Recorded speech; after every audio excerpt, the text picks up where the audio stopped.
Halo Jabro Tim. Ada sesuatu yang lagi rame nih. Lu harus kasih dia kesempatan lagi. Di atas kertas lo semuanya harusnya menang. Ada bahasan yang paling ditunggu-tunggu. Keyakinan yang dimiliki oleh para pendukung Arsenal dengan kemenangan mereka di first leg. Mereka yakin mungkin ini advantage yang cukup. Tadi juga ngeledek-ledekin Florentino Perez kan pakai jersey wasit. Memang yang menjadi perbincangan juga sebelum ke pertandingan di second leg adalah bagaimana menghadapi Alaves dengan Kylian Mbappe. Challenge-nya kepada Blanco yang begitu rash, bahkan bisa mematahkan kaki itu ya kalau kondisinya mungkin bagi Blanco leg breaker fall gitu. Tapi kemudian setelah pertandingan bahkan on pitch call-nya adalah yellow card sebelum di review. Jadi real time pun sang pengadil ini miss dengan keadaan yang sebenarnya harusnya berujung dengan kartu merah. Dan juga ketika ada reckless challenge yang violent conduct seperti ini, potensinya kan 1-3, tapi hanya satu saja matchnya, bahkan bisa jadi 6 gitu, tapi nggak terjadi. Ini juga apakah menguntungkan Real untuk laga-laga yang mereka akan hadapi, karena Kylian akan hilang hanya untuk laga menghadapi Bilbao saja gitu kan. Final Copa del Rey aman ya dia ya. Untungnya aman. Untungnya lo fans El Clasico harus ada dia. Ada dia. Tapi hampir matahin kaki pemain lo, harus dihukum lah. Bukan itu. Dengan challenge itu, apakah sudah cukup hanya dengan one match ban untuk? Ya enggak lah, Kylian, harusnya lebih lah. Harusnya lebih karena it's clear as daylight lah. Ini jelas banget pelanggarannya sangat membahayakan keselamatan pemain lawan, dan ini nggak seharusnya terjadi ya. Kalau di pas angle kayak gini emang bener terlihat emang sangat parah banget. Kenapa awalnya langsung mendapat kartu kuning doang juga nggak paham juga gue ya. Udah dicek VAR baru akhirnya mendapat kartu merah. Siapa sih? Soto ya ini ya wasitnya. Soto ya. Soto habis itu ya kalau ini nggak dianggap violent conduct. Ini dianggap violent challenge, tapi di report dari Soto, Kylian was playing the ball. Padahal jelas kayak gitu. Bolanya udah jelas jauh lewat, sekali ya, jauh banget ya. I don't know, tapi pasti bagi Real Madrid ya akhirnya mereka dapat boost itu ya, dapat dapat sokongan itu, dapat tambahan tenaga bahwa ya Kylian lolos dari hukuman, walaupun memang sepanjang April dia nggak nyetak gol, nggak nyetak assist dari 4 pertandingan, dan dia lebih banyak kartu merahnya daripada gol atau assist itu. Tapi ya kita lihat nih apakah bisa dalam mencetak 3 gol atau lebih gitu, karena dalam 47 kesempatan terakhir suatu tim memegang keunggulan 3 gol di Liga Champions babak knockout, hanya 4 kali tim yang megang keunggulan 3 gol itu tersingkir. Nah jadi dalam hal ini sejarah banyak memihak kepada Arsenal. Tapi sebelum gue kesini gue juga mau bahas itu ya. Tapi gue Mbappe, gue nemuin akhirnya validasi kenapa dia cuma dapat 1 match lah. Menurut gue klarifikasi dari La Liga udah cukup menjawab lah kalau menurut gue. Faktornya lawannya nggak cedera ternyata. Karena kalau cedera itu bisa jadi faktor lawannya itu akhirnya sih kena berandai-andai dulu.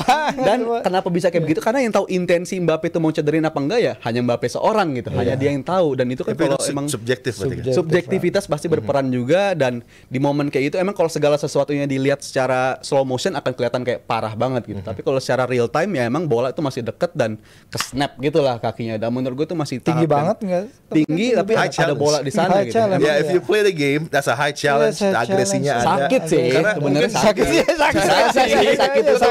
Mungkin bisa dipahami juga karena Kylian sepanjang pertandingan itu kan dia di snap, dihajar-hajar. Iya, dia gitu kan. Terus diganggu gitu. Tapi to retaliate dengan cara seperti itu.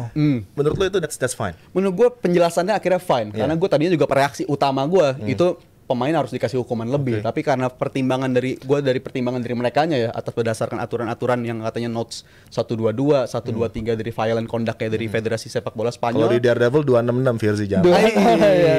Kaitin situ. Finale. Faktor lawan gak cedera itu membantu bagi Mbappe. Abis itu katanya Mbappe itu punya reputasi yang emang gak pernah ngelakuin hal itu. He's not that kind of player gitu. He's not that kind of player. Berkelakuan baik tuh berpengaruh juga tuh. Jadi Mbappe itu punya reputasi reputasi yang bagus. Karena gue ingat juga tuh fase-fase gue awal-awal di Liverpool, bukan awal-awal sih, momen Suarez tuh gue pernah baca bukunya Gerrard, bahkan Gerrard tuh pernah diiketin sama wasit, nih kalau Suarez jatuh di kotak penalti, gue nggak bakal langsung niup nih, karena nih pemain reputasinya jelek banget dan suka diving. Dan itu kan wasit tuh punya penilaian kayak begitu gitu. Wasit punya subjektivitas, punya penilaian, nih pemain reputasinya jelek, suka nyederain orang, suka diving. Tapi Mbappe kan nggak kayak begitu gitu. Ini musim pertama dia bersama La Liga dan dia nggak punya reputasi yang diving, dia nggak punya reputasi mau mencederakan orang. Itu menurut gue sangat membantu bagi Mbappe. Dan satu game menurut gue bisa diterima karena ya itu lawan gak cedera, perilakunya baik dan nggak pernah ada kata-kata violent conduct tuh harus 3 match kan, minimum 1 match, maksimal 3 match. Dan menurut gue karena faktor itu juga terjadinya di momen perebutan bola, bukan kayak Zidane sama Materazzi dulu, nggak ada bola dia ditanduk, ya itu layak dapat lebih dari itu kalau seandainya momennya kayak gitu. Tapi kalau ini terjadi perebutan bola, gue rasa 3 faktor itu memvalidasi kenapa akhirnya dapat 1 match doang, dan gue bisa terima itu sih. Virzi last chance buat rebattle. Iya, kalau perhitungannya mencederai pemain itu nggak cedera apa enggak, tapi kan kontaknya udah terjadi dan telak banget kan. Perkara dia nggak patah kaki, masa orang harus patah kaki dulu supaya bisa Mbappe dapat 3 match ban gitu. Itu kayaknya sih nggak seperti itu seharusnya ya. Maksud dari intentionnya aja itu udah berbahaya. Dan kita lihat di Inggris untuk challenge yang lebih nggak separah itu, bahkan setengah kontak si siapa McAllister ya, kalau yang high foot itu yang Bournemouth yang akhirnya di resinnya di cancel kan. Tapi derajat derajat keparahan kontaknya ini sebenarnya yang juga diantara wasit ini nggak ada apa ya, suatu kesamaan, nggak ada standarnya. Kalau dilihat lagi dan keputusannya seperti itu ya memang membagongkan kalau buat gue sih. Kalau menurut Rizal dengan pertimbangannya ya udah. Membagongkan dan jebretnya pasti juga banyak yang mempertanyakan. Tapi lagi-lagi ini berdasarkan klarifikasi dari pihak sananya gitu. Kalau lu mengatakan hal itu ya berarti ya lu protes ke sana juga menurut gue. Dan gue memvalidasi hal itu dan gue bisa menerima hal itu. Karena gue juga sering lihat di momen-momen zaman dulu banget, kalau gue tarik ke belakang dulu gue inget Charlie Adam pernah nyederain pemain Tottenham, tapi 1 match juga tuh dulu. Dan mungkin itu kalau diinget-inget ke sana banyak juga kasus-kasus di liga-liga lain parah challenge-nya tapi cuma 1 match. Tadi McAllister juga dibahas sama Mas Virzi, diusir langsung kartu merah langsung, tapi ternyata kartu merah dibatalin gitu. Jadi kadang penglihatan kita sama penglihatan wasit dan intensi cederain apa enggak itu kan nggak ada yang tahu kita lawan itu mau cederain apa enggak. Tahu wasit juga seharusnya nggak tahu itu gitu, tapi mereka seakan-akan tahu penilaian gitu mereka itu. Jadi itu yang terjadi dan wasit punya hal itu, dan itu memang dikasih ke wasit faktor subjektivitas itu kan, karena kalau itu nggak ada menurut gua agak kurang juga bola kalau tapi mungkin kalau bisa gue bilang sih kayaknya Mbappe punya SKCK sih, makanya bisa aman baik pertandingan tuh baik, makanya kalau menurut Rizal seperti itu. Tapi kita masuk ke pertandingan yang akan terjadi nanti malam ini. Akankah remontada terjadi kalau kita ngelihat di 2 pertandingan kemarin ini? Ini dramanya sempat terbangun ini untuk adanya comeback. Apakah dengan defisit 3 gol ini Madrid masih bisa untuk mengejar nantinya agregat dari Arsenal? Ya, mereka akan melakukan segalanya, termasuk kabarnya dengan menutup atap Bernabeu supaya bikin atmosfernya jadi lebih hostile. Ancelotti udah bilang Bernabeu adalah magis ya. Bellingham juga bilang bermain di depan fans mereka sendiri ini akan memberikan suatu hal berbeda. Tapi ya itu tadi yang udah gue bilang, dari 47 kesempatan tim memegang keunggulan 3 gol ke dalam babak knockout, hanya 4 yang tersingkir gitu. Dan apakah Arsenal akan jadi pengecualian? Apakah mereka akan mengikuti tren yang udah ada? Kita akan lihat. Tapi menurut gue sih seharusnya Arsenal punya cukup ya untuk mereka bisa lolos. Tapi ya tergantung bagaimana 15 menit pertama. Kita lihat 15 menit pertama laga sangat penting di Villa PSG, kelihatan penting. Bahkan di timnas U17 kita kemarin juga 15 menit pertama itu terbukti sangat penting. Jadi akan sangat tergantung dari situ moodnya, bagaimana mereka bisa membungkam usaha mereka dalam membungkam Bernabeu, karena itu akan jadi pemain ke-12, 13 dan 14 bagi Real Madrid di laga nanti. Ya, dari Mas Virzi sebelum kita tadi ke Mbappe lagi, tadi kan menyebut ada 4 match ya yang rata-rata ada defisit 3 gol itu bisa dikembalikan. Dan menurut gua itu kan matchnya Barcelona lawan PSG, Liverpool lawan Barcelona, Roma lawan Barcelona. Itu punya faktor yang identik lah, yaitu gol di 10 menit pertama. Nah, menurut itu berpengaruh banget di 10 menit pertama. kalau nggak ada gol itu menurut gue agak kesulitan bagi Real Madrid karena terbukti sejarahnya pun selalu ada hal tersebut untuk bisa ngasih tekanan secara psikologis, bikin lawan tuh jadi teringat akan hal-hal seperti itu. Menurut gue itu akan berpengaruh. Dan kenapa gue bilang gue sih masih nggak terlalu yakin Madrid bisa remontada ya. Kalau mereka bisa menang, gue yakin mereka bisa menang. Tapi apakah itu bisa nganterin mereka lolos, gue masih belum yakin. Tapi yang perlu jadi waspadain sama Arsenal di musim ini di Liga makanya bisa ketinggalan jauh banget sama Liverpool kan sebenarnya banyak banget momen mereka udah bisa unggul tuh. Mereka udah bisa unggul tapi mereka kehilangan 16 poin dari situasi udah unggul. Ini kalau digabungin totalnya sama kayak 2 musim berturut-turut di musim 22-23, 23-24 di musim mereka udah unggul tapi bisa dikejar tuh kalau digabungin sama kayak di total keseluruhan di musim ini di liganya. Jadi menurut gua Arsenal juga harus waspada karena mereka secara dibukti di Liga musim ini juga banyak banget kehilangan momentum ketika situasi udah unggul. Dan menurut gue di leg pertama sih QWR belum terlalu ke tes lah sama di pertandingan tersebut. Tapi di pertandingan kedua ini menurut gue akan lebih berasa kehilangannya Gabriel. Karena di musim ini gue lihat beberapa kali duet William, Saliba dan juga Gabriel tuh cenderung lebih banyak si Gabriel yang mainnya lebih bagus dibanding Saliba. Jadi menurut gue game nanti malam bakal jadi pembuktian banget bagi Arsenal. Apalagi QWR menurut gue belum terlalu dites di leg pertama. Jadi game kedua menurut gue bakal krusial asal ada gol di 10 menit pertama. QWR bakal krusial di backline. Kita akan lihat line up yang potensial akan diturunkan oleh Mikel dan juga Carlo Ancelotti. Ini potential line up dari Real dan juga Arsenal. QWR automatically akan masuk di sana karena Gabriel Magalhaes cedera cukup panjang. Saliba dan QWR di leg pertama kombinasinya it's okay. QWR cukup steady juga walaupun di awal-awal agak-agak shaky tapi kemudian dia tampil bagus gitu kan. Tapi kalau lihat Firzi dari potential line up ini apa yang bisa ditawarkan Real untuk karena kan di flow terus nih remontada bahkan sepertinya social media kemudian wartawan Spanyol semuanya dalam satu front untuk membantu Real membalikkan keadaan dengan ya ini sebuah cerita yang begitu luar biasa yang menjadi background dari Real menjadi tim yang se-superb ini di Europe gitu kan. Jude Bellingham yang ditanya tentang remontada, mungkin dia juga sudah dengar jutaan kali sebelum match ini dan dia mengatakan ya ini sesuatu hal yang spesial yang Madrid punya yang bisa ditawarkan nanti. Kalau mau remontada artinya mereka harus bisa melakukan apa yang tim-tim Real Madrid dari masa ke masa hanya bisa melakukan 2 kali dari 53 pertemuan melawan tim Inggris sebelumnya, yaitu mencetak gol lebih dari 3, menang dan mencetak gol lebih dari 3. Terakhir Real Madrid lawan tim Inggris ya. Terakhir kali Real Madrid menang dengan lebih dari 3 gol melawan tim Inggris itu udah lama sekali dan itu terjadi lawan tetangganya Arsenal, Spurs. Itu tahun 2011 di perempat final 4-0. Dan kita tahu Arsenal tadi kalau Rizal udah bahas soal defensive aspek defensive aspek Arsenal di Liga Champions berbeda ya karena mereka hanya kebobolan 0,55 gol per laga di Liga Champions musim ini. Mereka ada 3 kali ketemu Real Madrid sebelumnya dan nggak pernah kebobolan sama sekali.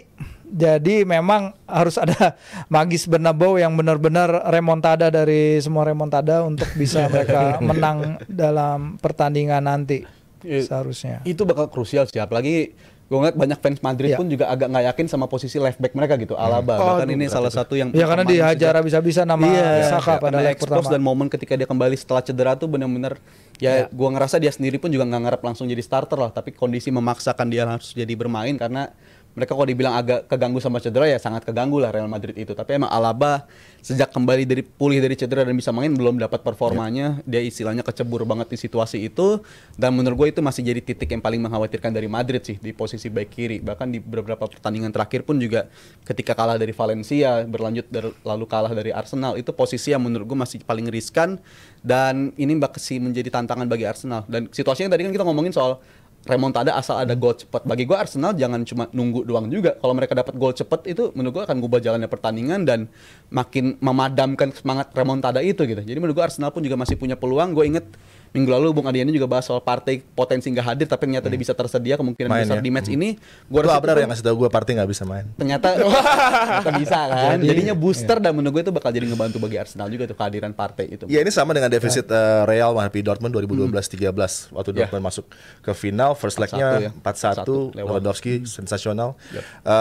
Di second leg 2-0 tapi nggak cukup gitu. Apakah ini bisa terulang? Tapi kalau kita lihat di past 3 legs atau 3 matches yang Real tertinggal di first leg 2015-16 ya lawan Wolfsburg mereka mampu balikan. Kemudian di 2021-22 City dan PSG kan ya, mereka sempat tertinggal di first leg tapi mampu dibalikan juga. Jadi kalau ngelihat di catatan itu sebenarnya potensinya ada nih untuk sesuatu bisa terjadi di Bernabeu.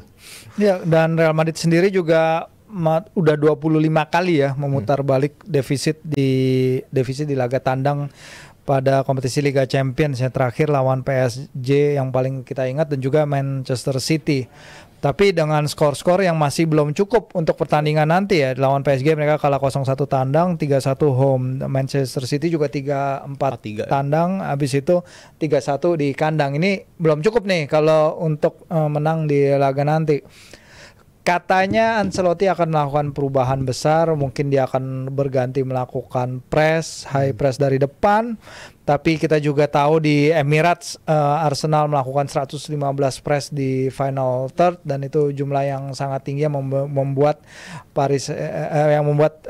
si Madrid sangat kesulitan dan kita akan lihat apakah akan benar perubahan seperti apa yang akan Ancelotti bawa nih, karena ini pelatih juga kita tahu dia perlu gelar ini, dia mungkin lebih perlu gelar ini tahun ini ketimbang tahun lalu karena pertanyaan soal pekerjaannya, soal job safety-nya di Real Madrid pun jadi jauh lebih aneh ya yang di Eropa sana. Lalu pelatih yang musim lalu menjuarai Liga Champions sekarang dia dalam posisi yang terancam dalam pekerjaannya. Tapi it is what it is. Dengan timnas Brazil juga mungkin dia ingin mencari tantangan itu, tapi kalau dia bisa membawa Real Madrid melewati Arsenal di laga ini ya tentu nggak ada alasan bagi si Florentino untuk nggak perpanjang kontraknya lagi dan menghalau untuk Carlo Ancelotti. Setiap Madrid melakukan keajaiban, setiap Madrid membalikkan keadaan, mereka mampu lolos misalnya ke persaingan selanjutnya. Selalu saja di previewnya ini semuanya nggak mungkin. GMB lagi mengatakan gitu kan bahwa di previewnya sulit nih buat Real. Tapi mereka selalu di keadaan menciptakan keajaiban. Base dari defense-nya oke gitu. Nah tim ini nggak mempunyai defense yang istimewa. Tapi mereka punya Rudiger yang kerap kali mengeluarkan Madrid dari situasi yang sangat sulit gitu. Ya, Rudiger ya aspeknya dia cukup komplit ya. Tapi gue rasa di musim ini gue ngeliat beberapa kali kaki dia juga ada banyak banget bebatan. Kayaknya dia juga nggak tampil dalam kondisi 100% si Rudiger itu. Tapi tetap kualitas dia tetap ada di level atas gitu. Gue ngeliat dia punya karakteristik yang duel-duel bola udaranya bagus banget. Dia tipe back yang agresif juga ya. Gue ngerasa setiap gue nonton dia tuh striker selalu kebawahnya kesel gitu sama dia. Entah dicubit-cubit badannya, entah didorong-dorong. Ini bandel banget tipe back kayak begini dan emang selalu bisa jadi andalan bagi Madrid. Tapi ya ini lini belakang yang menurut gue masih agak shaky juga belakangan karena faktor tadi gue nyebut soal back kirinya. Abis itu kerap berganti-gantinya posisi. Tchouaméni dicoba jadi back, digeser lagi ke tengah. Abis itu Camavinga juga kadang digeser juga ke back kiri. Terlalu banyak perubahan di area sana lah. Tapi ya itu harus jadi perhatian khusus bagi Ancelotti karena kita kenal Ancelotti kan selalu bisa nemu solusi-solusi dari para pemainnya lah. Tapi yang namanya kalau mau main lebih tinggi, main lebih pressing, gue rasa nggak cukup cuma ngandelin dari belakangnya doang. Ini depan pun juga Mbappe harus bisa ngarahin yang itu corner pressing gitu, ngarahin angle pressing sana. Harus diarahin sama dia. Itu menurut gue PR tersendiri bagi Mbappe. Tapi kalau bagi Mbappe gue selalu percaya ini pemain ini tipe pemain yang bisa ngubah jalannya pertandingan on his own gitu. Dengan sendiri dia bisa jalan ngubah pertandingan. Dan tadi Bang Abrar juga udah ngasih video parodi itu kan. Kalau Mbappe yang keluar ntar malam adalah versi dia final lawan Argentina, itu ngeri juga tuh Mbappe kalau bisa kayak begitu tuh. Nah, udah lama tapi versi final Argentina tuh nggak lihat di Euro terakhir ancur-ancuran mainnya. Karena patah ya. Karena pakai topeng. Ya, pakai topeng. Other than that ya kita tahu Paris works dengan sangat bagus tanpa dia karena Enrique pingin timnya bertahan dari depan. Udah dikeramasin one on one itu yang videonya beredar banyak pun nggak ngaruh. Akhirnya dia udah lu pergi sana. Kita move on tanpa lu. Terus habis itu mereka nunjukin ya kalau emang suatu tim mau bertahan dari depan, punya penyerang yang punya dinamika dalam bertahan sama bagusnya seperti menyerang. Seperti yang kata Enrique bilang, you're a god dalam offense gitu, tapi dalam bertahan lo harus siap mati-matian juga untuk tim. Dan di sini mungkin satu pemain lain yang kunci yang akan hilang kan nggak ada adalah Camavinga ya. Camavinga tuh punya tackle success rate terbaik dari pemain-pemain regular di Liga Champions musim ini. Kehilangan dia walaupun ditambal Tchouaméni menurut gua akan juga berbicara sih di laga nanti, apalagi kalau Arsenal bisa Declan Rice dalam penampilan terbaiknya ya. Kita juga lihat dia bermain di number 8 wide number 8 itu, dia bisa menempati area-area yang berbahaya. Ini harus diwaspadai juga oleh Real Madrid, karena kalau mereka terlalu nafsu menyerang, kena counter attack. Arsenal kita tahu tim yang luar biasa dalam counter attack. Kalau mereka bermain dengan direct ball Martinelli dan seperti yang beberapa waktu mungkin 2 tahun lalu mereka tunjukin, ini akan berbahaya bagi Madrid. Harus waspada. Mikel Arteta di kesempatan ini biggest chance untuk bisa mengalahkan Real dalam 2 leg. Apakah dia akan overthinking? Apakah dia akan makan sesuatu? Apakah dia akan seperti masternya Arsenal? Karena kalau kita lihat situasinya, kalau dia bermain hanya untuk bertahan tadi yang Firzi sentuh, ini agak bahaya juga, karena Arsenal akan lebih nyaman untuk menekan dengan apa yang mereka punya, walaupun mereka nggak punya center forward. Tapi kita lihat bagaimana Mikel Merino, kemudian juga Trossard bergantian, Gabriel Martinelli.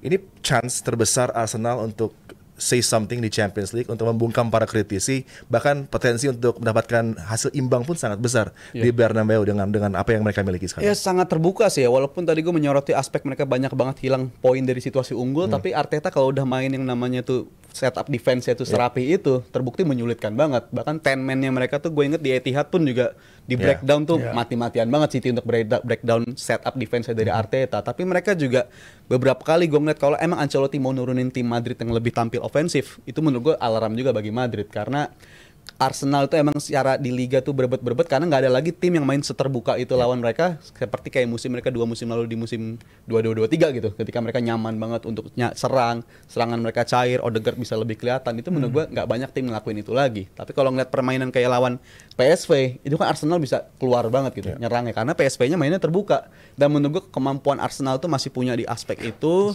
dan itu masih menjadi alarm bagi Madrid kalau mereka main pakai cara seperti itu. Tapi kalau untuk Arsenal, kalau bisa berlangkah lebih lanjut, gue rasa layak untuk dapat inilah perpanjangan nafas bagi Arteta, karena di Liga udah berat banget. Tapi kalau di Champions League, gue rasa itu big statement banget bagi dia, karena kalau kita lihat perspektif, kalau mereka lolos ya, ini bakal jadi progres, karena musim lalu kan hanya di babak perempat final, dan kalahnya pun juga kalah lawan Bayern Munchen versi terburuk dalam berapa tahun terakhir lah. Itu pun mereka masih kalah gitu lawan tim Munchen yang kayak begitu. Tapi kalau di malam ini mereka bisa ngalahin sang juara bertahan, itu big statement dan mungkin akan ngubah takdir bagi Arteta di akhir musim ini sih. Bakal jadi perpanjangan nafas bagi dia menurut gua.